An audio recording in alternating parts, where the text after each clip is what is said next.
Hello listeners, welcome back to Hulu story world. ఈరోజు మన channel కోసం నేను రాసిన కథ నా ఊపిరి నువ్వే పార్ట్ 19 అండి. ఈ కథలోని ముందర భాగాలు చూడండి, వాళ్ళ కోసం కామెంట్స్లో లింక్స్ ఇచ్చానబ్బా. అలాగే ఛానల్లో అన్ని కథలకు ప్లేలిస్టులు కూడా ఉన్నాయబ్బా. మీ మనసుకు కథ నచ్చినట్లయితే తప్పకుండా లైక్ చేసి కథ ఎలా ఉందో ఒక చిట్టి కామెంట్ రాయండి అబ్బా కొంచెం. మరి మనం ఈరోజు కథలోకి వెళ్ళిపోదామా? కార్తీక్ ఎంత మంచిగా చెప్పి చూసినా సరే దీపతో అతని ప్రేమను, పెళ్లిని ఆమె కుటుంబం వారు అంగీకరించకుండా వారందరూ కూడా అంత రాత్రిలోనే దీపను తీసుకొని ఆ ఊరు వదిలి సొంత ఊరికి ప్రయాణం అవుతారు.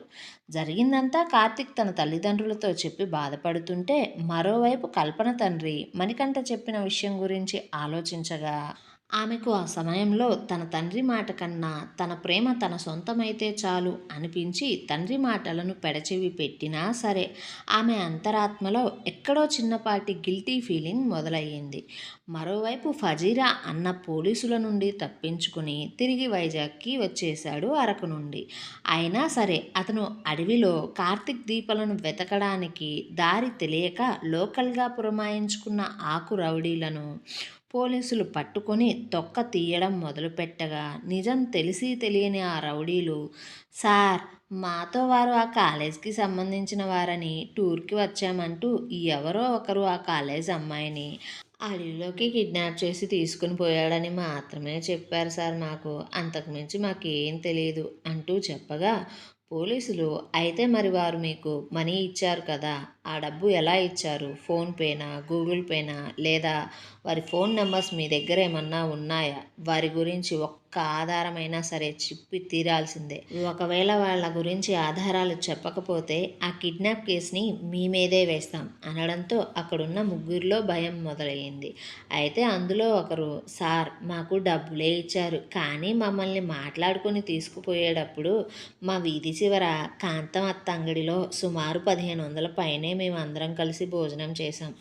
మా అత్త అంగడిలో 1500 అంటే పెద్ద మాటే. ఫోన్ ద్వారా డబ్బులు వేశారు. దాని ద్వారా ఏమన్నా వాళ్ళ గురించి తెలుసుకొని మమ్మల్ని అయితే వదిలేయండి సార్ అంటూ ప్రాధేయపడగా ఆ వివరాలను తెలుసుకుని రమ్మని ఎస్ఐ కానిస్టేబుల్ని ఆ హోటల్ దగ్గరికి పంపించాడు.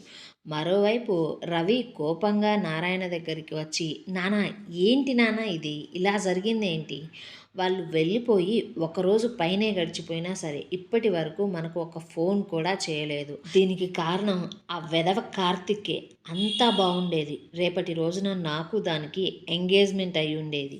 దాని అందం నా సొంతమయ్యేది. దాని అహం నా కాళ్ళ కింద ఉండేది.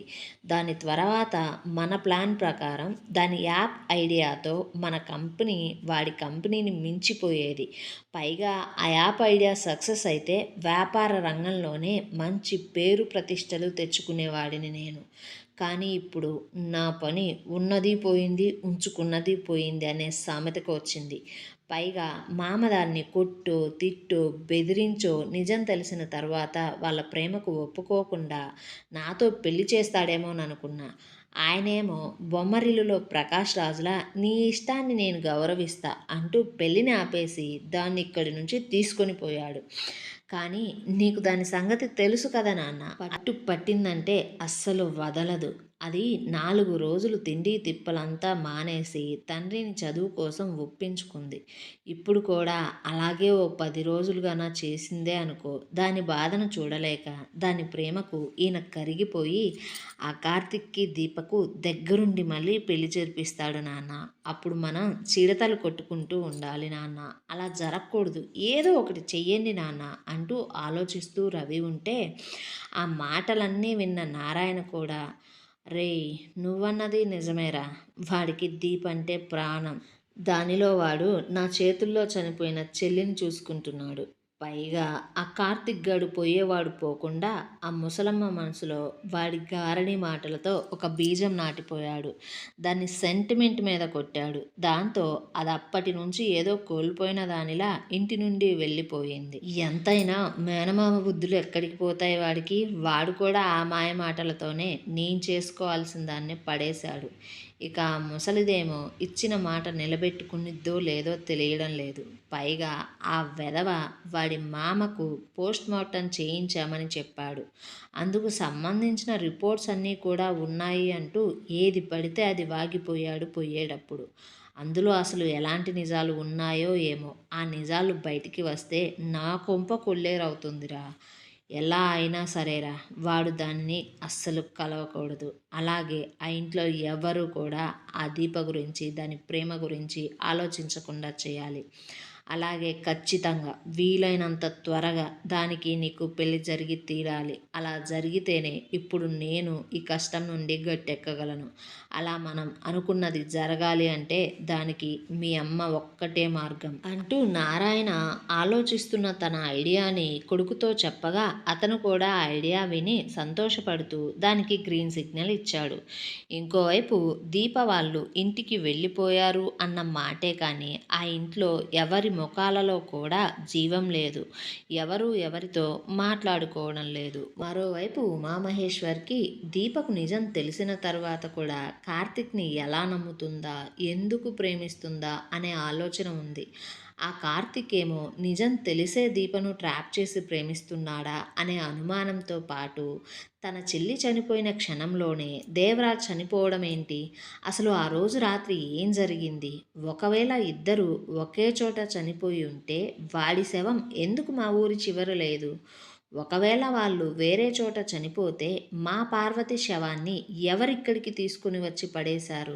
కార్తిక్ చెబుతున్నట్లే నా చెల్లిని వాడి మామ చంపకపోతే మరి ఆ సమయంలో అంత రాత్రి వాళ్ళిద్దరిని ఎవరు చంపారు అంటే మేము ఎలా పార్వతిని దేవరాజ్ కుటుంబం వారే చంపేశారు అని మేమనుకుంటున్నామో ఆ కుటుంబం వారు కూడా మమ్మల్ని దేవరాజ్ చావు విషయంలో అలాగే అనుకుంటున్నారా? ఆ పగతోనే ఇప్పుడు కార్తిక్ దీపతో ప్రేమంటూ నాటకమాడి మా మీద కక్ష తీర్చుకోవాలి అనుకుంటున్నాడా? ఒకవేళ అది నిజమే అయితే ఎందుకు కార్తిక్ మరి మాయమాటలు చెప్పి దీపను లేపుకుపోకుండా పెళ్లి చేసుకుంటాను అని ఇంటికి వచ్చి మా పర్మిషన్ అడుగుతున్నాడు అంటూ ఇలా రకరకాలుగా ఆలోచిస్తూ ఉంటే మరోవైపు ఇంచుమించు అలాగే కార్తిక్ కూడా ఆలోచిస్తూ పదే పదే దీపకు ఫోన్ ట్రై చేస్తున్నా సరే ఆమె ఫోన్ మాత్రం స్విచ్ ఆఫ్ అనే వస్తుంది. ఎందుకంటే ఆమె ఫోన్ తన తల్లి అయిన దమయంతి తీసుకొని స్విచ్ ఆఫ్ చేసి తన దగ్గరే పెట్టుకుంది. దాంతో కార్తిక్ ప్రతి నిమిషం ఆమె ఫోన్ కోసం ఎదురు చూస్తూనే ఉన్నాడు. ఇంతలో అతని బాధను చూడలేక బాధపడుతున్న భవానీ కొడుకు ఇంతవరకు ఎంగిలి పడకపోవడంతో కార్తిక్ దగ్గరికి వచ్చి చాలా బ్రతిమలాడినా సరే ఒక ఇడ్లీ మాత్రమే తినిపించగలిగింది. ఇంతలో కార్తిక్ తండ్రి అక్కడికి వచ్చి అతను అడిగిన దేవరాజ్ పోస్ట్మార్టం రిపోర్ట్స్ని అతనికి ఇస్తూ ఇప్పుడు అసలు ఇవెందుకురా అంటుంటే కార్తిక్ వాటిని అందుకుంటూ తననే అనుమానంగా భయంగా చూస్తున్న తన తల్లి వైపు చూస్తూ అమ్మా, గతంలో ఏం జరిగిందో, ఎలా జరిగిందో, జరిగిన ఘోరం ఎందుకు, ఎవరు చేశారో, అలా చేయడం వల్ల ఎవరికి ఎలాంటి లాభం ఉందో మన రెండు కుటుంబాలలో ఎవ్వరికీ కూడా తెలియదు. మనం కొన్ని రోజులు ఆ ఘోరం వాళ్ళే చేశారు అనుకున్నాం. వాళ్ళు ఇప్పటికీ మనమే చేశాము అనుకుంటున్నారు. కానీ నేను మామయ్య అదే రోజు చనిపోయాడు అనే విషయం చెప్తే వారసలు దాన్ని ఫస్ట్ నమ్మలేకపోయారు. అప్పుడే నాకు తెలిసింది వాళ్ళల్లో ఎవరికీ కూడా అసలు మామయ్య చావు గురించి తెలియదు అని. కానీ నేను నువ్వు ప్రతి సంవత్సరం మామయ్య ఆర్థికం అప్పుడు బాధపడుతూ ఉంటే పార్వతి కుటుంబం గురించి ఎంక్వైరీ చేయడం మొదలుపెట్టా అప్పట్లో. అయితే అప్పుడే కదా మనకు నిజం తెలిసింది. అదే రోజు ఆమె కూడా భూమి మీద లేకుండా పోయింది అని. పైగా తనను చాలా దారుణంగా చంపేశారని. కాబట్టి అప్పుడు జరిగిన ఘోరానికి మిగిలి ఉన్న ఒకే ఒక్క ఆధారం ఈ పోస్ట్మార్టం రిపోర్ట్సే. ఇప్పుడు ఈ ఆధారంతోనే ఏదైనా తెలుసుకోగలనేమో చూడాలి అంటూ కార్తిక్ ఆ రిపోర్ట్స్ని పరిశీలనగా చూస్తూ ఉన్నాడు. మరోవైపు దీప తన తల్లి దగ్గరకు వెళ్ళి ఆమెతో మాట్లాడాలి అని చూస్తున్నా సరే దీప మాట్లాడేది వినిపించుకోకుండా దమయంతి కోపంగా చూడు, నిన్ను స్వప్న పిన్ని తీసుకుని పోవడానికి వస్తుంది ఈరోజు.